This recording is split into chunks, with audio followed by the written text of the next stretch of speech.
अस्सलाम वालेकुम guys, how are you. I hope आप सब ठीक होंगे। और आज हम जो टॉपिक डिस्कस करेंगे वो क्रिमिनोलॉजी का एक टॉपिक है and that is media and crime.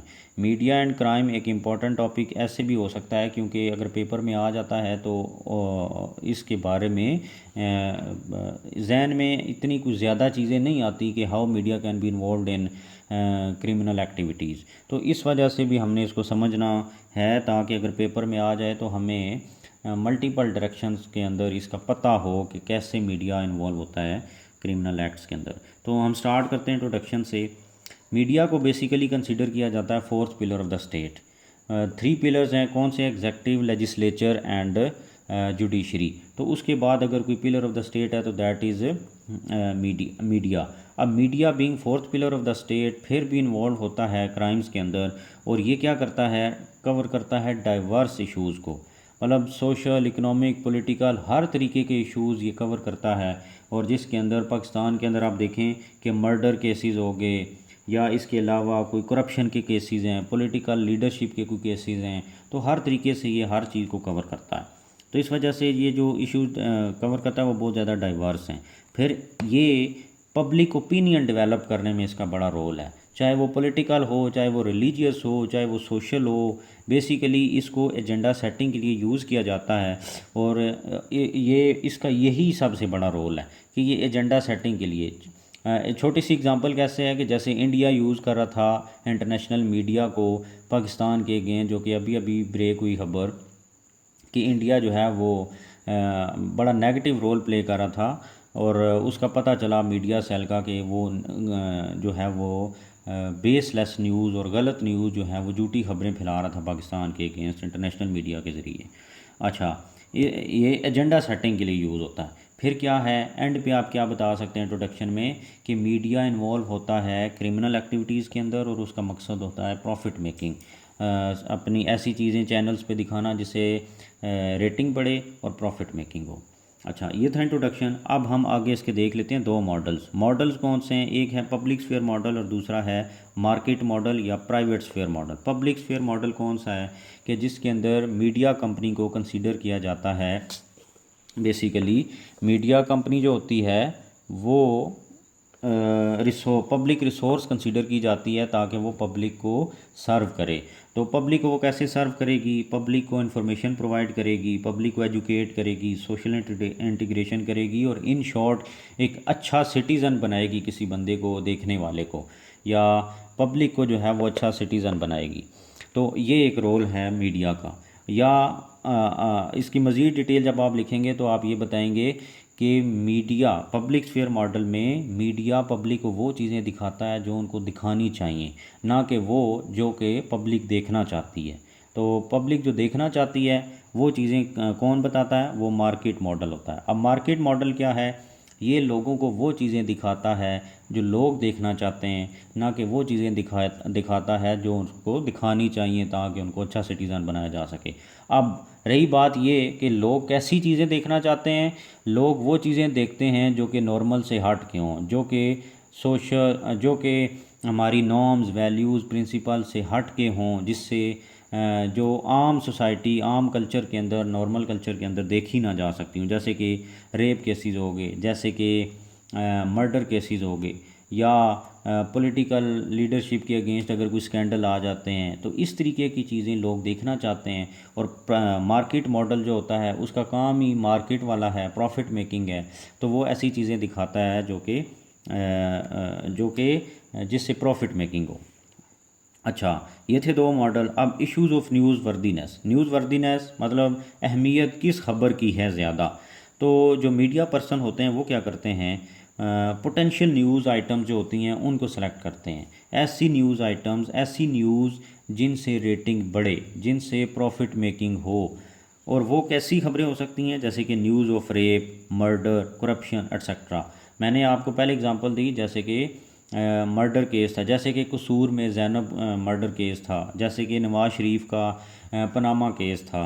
तो इस तरीके के जो केसेस हैं या चीज़ें हैं जिनको रेटिंग ज़्यादा मिलती है, तो मीडिया पर्सन के लिए उसकी ज़्यादा अहमियत है और वो ऐसी चीज़ों को ब्रॉडकास्ट करवाता है, ऐसी चीज़ों को कवरेज ज़्यादा देता है ताकि ज़्यादा से ज़्यादा रेटिंग आए और ज़्यादा से ज़्यादा प्रॉफिट मेकिंग हो। अच्छा, जो चौथी चीज़ है that is coverage of deviance and crime. अब कौन सी क्राइम्स हैं या कौन सी डेवियंस है जिसको ज़्यादा कवरेज दी जाती है? क्रिमिनोलॉजिस्ट की नज़र में क्राइम्स की डिफरेंट फॉर्म्स, डेवियंस की डिफरेंट फॉर्म्स हैं। अब वो क्या कहते हैं, अब वो कौन कौन सी फॉर्म्स हैं? Number 1 statistical deviance, status deviance, cultural deviance and normative deviance. अब क्या होता है कि जर्नलिस्ट क्या करते हैं, ऐसी क्राइम्स को कवर करते हैं जो कि जिनसे क्या हो, ज़्यादा से ज़्यादा रेटिंग मिल सके चैनल को। फॉर एग्ज़ाम्पल स्टेटिस्टिकल डेवियंस कौन से हैं जिनको मीडिया जो है वो कवर करता है? तो स्टेटिस्टिकल डेवियंस का मतलब है कि जितना ज़्यादा किसी नॉर्मल चीज़ से या कल्चरल वैल्यू से हट के कोई चीज़ होगी, उसकी जितनी ज़्यादा स्टैट्स हाई होंगे नॉर्मल से हट के, डेवियंस मतलब नेगेटिव जो स्टैट्स हैं जितने ज़्यादा उसके हाई होंगे उतना ज़्यादा उसको कवरेज मिलेगी। तो ये हो गया क्या, जैसे कि फॉर एग्जांपल वो क्या कहते हैं कि दो तरह के क्राइम्स हैं, वन इज़ टिपिकल क्राइम्स और number 2 is a typical crimes. Typical crimes कौन से हैं? जो नॉर्मल होते हैं। फॉर एग्जांपल थेफ्ट, चोरी एक आम सा क्राइम है जो नॉर्मल लाइफ में देखा जाता है आम तौर पे, तो इसको इतनी कवरेज नहीं मिलेगी। जबकि ए टिपिकल क्राइम क्या है? मर्डर है। अब मर्डर जो है ये ए टिपिकल क्राइम है, इसके स्टैट्स बहुत हाई हैं, नॉर्मल से हट के हैं, क्राइम बहुत क्रिमिनल वैल्यू जो है वो इसकी बहुत ज़्यादा है। तो इस वजह से इस तरीके की जो खबर होगी उसको ज़्यादा वो मीडिया पर्सन जो है वो ज़्यादा कवरेज देगा। तो ये था statistical day. Number 2 status deviance. Status deviance क्या है? वो लोग जिनका सोसाइटी के अंदर स्टेटस हाई है। फॉर एग्ज़ाम्पल पनामा केस हमने देखा, नवाज शरीफ एंड फैमिली के अगेंस्ट था, तो वो फैमिली जो है वो बहुत ज़्यादा पाकिस्तान के अंदर उसका स्टेटस हाई है, क्योंकि वो पाकिस्तान का प्राइम मिनिस्टर रह चुके हैं नवाज शरीफ 2 दफ़ा, तीसरी दफ़ा। तो इस वजह से उन्होंने आपने देखा कि मीडिया ने कितनी ज़्यादा इसको कवरेज दी, क्योंकि रेटिंग ज़्यादा थी, लोग इस खबर को देखना चाहते थे कि अब क्या हुआ, अब क्या हुआ, अब क्या हुआ, जिसकी वजह से मीडिया बार बार इसको चलाता था। अच्छा, तीसरी तो स्टेटस डेवियंस जो है वो इसको भी कवरेज दी जाती है। फिर है कल्चरल डेवियंस। कल्चरल डेवियंस का क्या मतलब है कि हमारा जो कल्चर है, फॉर एग्ज़ाम्पल जैसे पाकिस्तानी सोसाइटी है, तो इसके अंदर कल्चर जो है वो इस कल्चर के अगेंस्ट जब कोई चीज़ होगी ना, नॉर्मल हमारा जो रहन सहन है, वैल्यूज़ हैं, प्रिंसिपल्स हैं, उनके अगेंस्ट जब कोई चीज़ होगी तो ऐसी खबर जब मीडिया को मिलेगी तो उसको बहुत ज़्यादा बढ़ा चढ़ा कर बताया जाएगा, उसको ज़्यादा कवरेज। फॉर एग्ज़ाम्पल एक दफ़ा न्यूज़ चली टीवी पे कि अदालत के बाद एक मर्द को 2 औरतों ने पीटा। तो अब ये एक ऐसी खबर थी जिसको हर बंदा सुनना चाहता है, क्योंकि वो अब ये एक ऐसी खबर है जो मार्केट मॉडल ही देगा, पब्लिक स्फेयर मॉडल नहीं देगा। तो मैंने इसलिए बताया कि मार्केट मॉडल वो खबर देता है जो कि लोग देखना चाहते हैं, ना कि वो दिखाता है जो कि उनको दिखानी चाहिए। तो एक ये हो गया कल्चरल डेवियंस, जिसमें कल्चर के अगेंस्ट चीज़ों को दिखाया जाता है। अब तीसरा है नंबर 4 लास्ट में क्या है? Normative deviance. नॉर्मेटिव डेवियंस का मतलब है जो कि फंडामेंटल प्रिंसिपल्स के अगेंस्ट हो या क्राइम बहुत ज़्यादा सीरियस हो। फॉर एग्ज़ाम्पल आपका मर्डर केस हो गया, तो मर्डर केस एक ऐसा केस है जिसमें बंदा ही मार जाता है, तो ये एक सीरियस किस्म का क्राइम है जो कि बहुत ज़्यादा फिर सीरियस हो जाता है और उसको नॉर्मेटिव डेवियंस के अंदर कंसिडर करते हुए मीडिया पर्सन इसको कवरेज दिलवाता है। अच्छा, अब effects of media coverage of crime. जब मीडिया कवरेज ऐसे क्राइम्स को मिलती है तो उसके इम्पैक्ट्स क्या होते हैं, उसका इफ़ेक्ट क्या हो सकता है? अब इसके पॉजिटिव भी हैं, नेगेटिव भी हैं। पॉजिटिव इम्पैक्ट्स तो हैं ही हैं, जैसे कि हमने कहा लोगों को अप टू डेट हो, लोगों को खबरें मिलती हैं कि कैसी कैसी चीज़ें हमारी सोसाइटी के अंदर हो रही हैं, या वो अच्छा सिटीज़नशिप उसमें डेवलप करने की कोशिश करते हैं। अब ये सारी चीज़ें पॉजिटिव हैं। नेगेटिव में जब ऐसी खबरें होंगी मर्डर जैसी, या कसूर वो ज़ैनब मर्डर केस वाली, तो उसमें मॉरल पैनिक डेवलप हो जाता है सोसाइटी के अंदर। तो मॉरल पैनिक क्या, सोसाइटी लोग समझते हैं कि हमारी सोसाइटी तो बिल्कुल भी जो है वो बच्चों के लिए सेफ़ नहीं है, तो इस तरीके से पैनिक फैल जाता है। फिर फियर डेवलप हो जाता है पूरी सोसाइटी के अंदर कि हम कैसी सोसाइटी के अंदर रह रहे हैं। वो बच्चों को घर से बाहर नहीं निकलने देते, उन पर पाबंदियाँ लगा देते हैं। तो ये तो मैंने एक पर्सपेक्टिव से दिखा रहा हूँ, क्योंकि वो एक बच्ची थी ज़ैनब। तो मतलब जो भी मीडिया जो है ज़्यादा प्रमोट करेगा तो फिर वो चीज़ ज़्यादा नेगेटिवली डेवलप होगी सोसाइटी के अंदर।